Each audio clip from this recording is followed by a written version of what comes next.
President Tinubu's directive to reopen Nigeria's borders with Niger is in compliance with a decision made at the ECOWAS Heads of State and Government Summit on February 24th.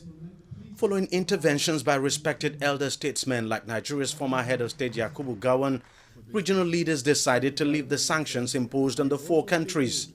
The people and the interest of the people is what has informed the decision of the leaders to lift the sanctions, because as you know,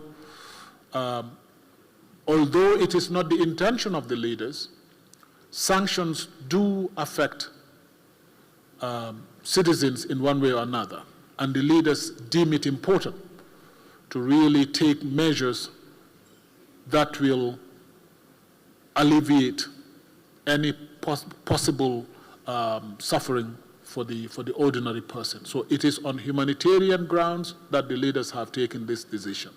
Benin was the first country to reopen its border with Niger after the ECOWAS decision. Nigeria now follows suit, reopening its land and air borders with its Sahelian neighbor. It will also be lifting the suspension of commercial and financial transactions between the two countries, including utilities such as electricity, the freeze on Niger assets, and financial assistance. In any conflict, the humanitarian aspect is very, very critical. It's an international principle. And if ECOWAS has taken this decision on humanitarian grounds, one hopes that ECOWAS will not lose sight of the demand to restore democratic governance in these countries. The move is expected to revive cross-border trade between the two countries, particularly in agricultural products and livestock, and revive economic activities, especially for border communities on both sides who rely on regular trade.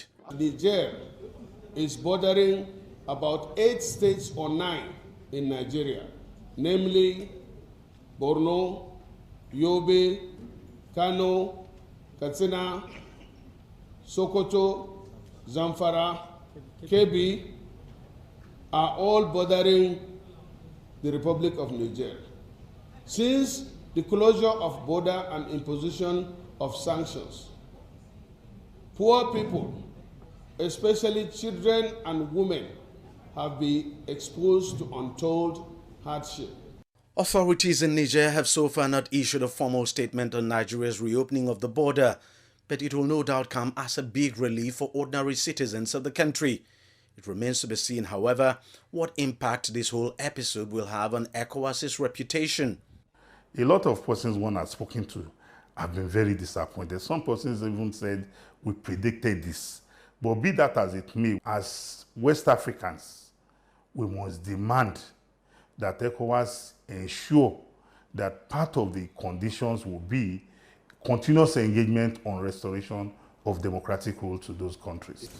With its action, ECOWAS has now effectively held out an olive branch. Whether the military regimes in Niger and the other countries accept it remains to be seen. DG Bademasi, CGTN, Lagos, Nigeria.